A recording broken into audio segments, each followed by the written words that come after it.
Paulo Pontes. Quais os parâmetros que devemos considerar para avaliar se a munição recarregada ficou boa, né? Fora ela ciclar a arma. Aí tem que passar no... Fora ela só ciclar, né? É isso que eu ia falar. O único aparelho que vai te dar essa certeza é você passar ela pelo cronógrafo. E aí você vê a velocidade que ela atingiu para ver se ela ficou dentro dos padrões considerados, né? Porque suponhando aí que o cara fez, que daí você falou da pólvora, né? Mas existe variação de lote para lote de pólvora, né? Esse negócio de ficou boa o quê? Se ela atingiu a velocidade, ela deu o fator, ele só vai conseguir ver isso usando um aparelho para testar essa munição. Porque ciclar, a munição fubá cicla também, né? Agora, uma munição boa, dentro dos padrões, igual você falou, com a carga correta, com o peso correto, e você passando num cronógrafo, aí você vai ter aquilo que o Celso falou um dia na live. O cronógrafo você precisa ter, aí o Celso escreveu no chat. Você não precisa ter, mas você precisa ter um amigo que tem. Que não seja da China. Você precisa ter um amigo que tem, né? Porque é só assim que você vai conseguir identificar se aquela munição ficou boa, né, Arara? Na verdade, tem outros quesitos, né? É que vocês estão se apegando à munição estar mais próximo ou não do padrão determinado para o calibre. Mas para a munição ser considerada boa, uma recarga ser considerada boa, para os fins recreativos e até desportivos, em primeiro lugar, acho que ela tem que ser precisa. Se você consegue uma consistência boa e uma precisão boa com a munição, e ela está dentro dos padrões determinados para aquele calibre, você pode considerar que a munição está boa, porque ciclar é um quesito básico. Se a munição for precisa e ela não ciclar, não serve para nada. Você não vai usar em pistola semiautomática uma munição que não cicla, tá certo?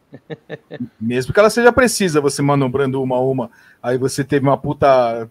descobriu a carga de precisão, que graças a Deus isso não acontece, mas supondo que isso fosse uma realidade, você não ia usar, porque ciclar, ela é um quesito básico de uma munição, independente de se recarga ou dela ser original. Mas para você considerar se a munição ficou boa, eu acho que em primeiro lugar é precisão. Eu prefiro usar a munição mais precisa do que a mais próxima da velocidade padrão. O que você tem que tomar cuidado com a munição recarregada é não carregar ela acima dos níveis de pressão determinados para o calibre. Como a gente não tem medidor de pressão em casa para você fazer esse teste, você teria que ter um laboratório balístico para fazer isso da maneira correta, então a gente se vale do cronógrafo, que é a única instrumentação que a gente tem para testar munição. Então, a partir da velocidade e usando a referência à velocidade padrão, você consegue ver se você está tendo ganho ou perda de velocidade de acordo com a variação que você está colocando na carga. E aí, com alguns sinais externos aparentes de pressão, você consegue julgar se aquela pressão ela está sendo excessiva ou não. Espoleta achatar, ela é um sinal aparente de pressão. Muitas vezes a munição está no padrão e a espoleta achata, por diversas razões. A primeira delas pode ser pelo material utilizado no copinho da espoleta. Às vezes o fabricante utiliza um material mais mole. Mas como ele testou, está dentro do padrão, a pressão está ok, ele põe no mercado, põe para rodar desse jeito. Aí você vai disparar, a minha munição de fábrica está dando sobrepressão. Acho muito difícil isso acontecer. Porque eles testam, principalmente fabricante grande testa e testa muito, né? Mas a questão da mensuração da recarga, em primeiro lugar, eu acho que é precisão. A medição de velocidade mais o acompanhamento dos fatores aparentes de sobrepressão. O fator aparente de sobrepressão é, primeiro, a espoleta, se ela está achatando ou não. Só que isso é um diagnóstico que muita gente não sabe fazer. Muita gente vê aquela coisa, né, forma uma tetinha na espoleta, em cima... Aquele negocinho redondo lá, né? Em volta do percussor, da ponta do percussor. Mas minha espoleta está dando pressão. Uma vez eu tive um debate com um rapaz naquele grupo de recarga lá, que o cara falou, olha, Eu acho que você nunca viu uma espoleta dando pressão. Aí o cara riu, falou, haha, como não? Eu falei assim, eu tenho certeza que não, pelo que você está falando. Você consegue ver a espoleta se ela deu sob pressão? Sinal aparente, tá? Desmontando ela. A espoleta que sofreu sob pressão, cara, ela tem um material, ele desloca de tal forma que a perninha da bigorna, que na hora que você desmonta a espoleta, a perninha da bigorna fica aparecendo. E a espoleta, ela vira um negócio chato, assim, com o copinho embaixo. Ao invés de ele ser uniforme só o copinho, ele fica chato, assim, porque o material, ele flui, né? E ele acaba preenchendo toda a borda da espoleta. Então, o achatamento de espoleta, na verdade, é o preenchimento daquele espaço inteiro. Então, esse é um sinal aparente de pressão. Muitas vezes você tem munição de fábrica que acontece isso. Ela tem uma curvatura, o copinho, né? Então ela ficaria. Aí ela ficaria chata. Ela fica chata, porque ela preenche todo aquele espaço assim de dentro para fora, né? Bom saber. Esse é um sinal aparente, mas o mais eficiente é você medir a dilatação da base do estojo. Pela dilatação da base do estojo, você consegue saber esses dois sinais, você consegue saber se houve. Se está tendo uma dilatação excessiva. Aí você combina, né? As três informações que você consegue coletar. Estado da espoleta, dilatação da base do estojo, mais a velocidade. Então, vamos supor, você sabe 9 milímetros, que é o calibre que é mais usado hoje em dia.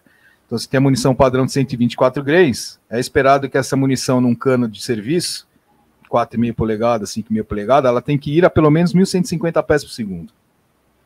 Tratem balística em pés por segundo, por favor. Quem trata balística em metros por segundo, comentários à parte. Todos os bons manuais de balística, eles se referem a pés por segundo. Aí, apesar da gente viver no mundo de sistema internacional, na hora que você for discutir isso internacionalmente, você vai ter que ficar fazendo a conversão. É ruim. Acostume em pés por segundo. Todas as melhores referências, elas vão vir em pés por segundo. Então, 1.150 pés por segundo, que eu sei lá quanto que dá isso em metros por segundo, mas deve estar perto de 345 metros por segundo, porque 1.130 é a velocidade do som. Então, 1.130 vai dar perto de 345, 343, um número desse tipo assim.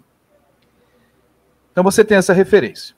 Então, você faz uma carga, testa sua munição, ela dá esse valor de velocidade num cano menor. Você está tirando, sei lá, numa pistola que tem cano de 3 polegadas, e está dando 1.150 pés por segundo na sua recarga.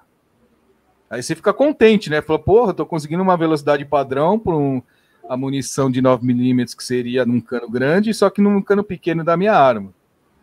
Aí você vai ver a espoleta, cara, a espoleta ela tá assim, né? De achatada que tá. Você vai medir o estojo, ele não passa no DAI de você fazer a calibração de tão estufado que ele ficou. Já é um sinal de que está acontecendo alguma coisa. E em pistola semiautomática, normalmente quando chega num ponto desse, ele faz uma barriga no estojo. Né? E o próximo passo é romper essa barriga, o estojo explodir dentro da tua arma e jogar gás quente em cima das munições vivas do carregador. Olha que procedimento mais desejável que está acontecendo. Então você começa a controlar se a sua munição está dentro do padrão a partir desses parâmetros. O que acontece hoje é que o fabricante, principalmente de pólvora, todos eles, os grandes, eles fazem recomendação de carga. E essa recomendação de carga você pressupõe que eles tenham testado. No Brasil, que eu sei de fabricante de pólvora, só tem 2 que tem laboratório balístico e que eles testam para pressão as pólvoras, que é a CBC e a Imbel. E aí eles dão exatamente dentro da recomendação de carga que eles fazem, tanto nos informativos técnicos quanto no manual de recarga mais recente, todas aquelas cargas eles testaram. Então, inclusive a CBC ele até diferencia, né? Ele coloca lá a carga máxima e coloca a carga recomendada. A carga recomendada normalmente vai ser a melhor carga. E aí, como você não usa exatamente os mesmos componentes, a chance é que você não vai usar exatamente os mesmos componentes que a CBC, então você acaba tendo que fazer teste para descobrir qual que é a melhor combinação para sua arma. Mas para você avaliar uma recarga é tão simples quanto isso.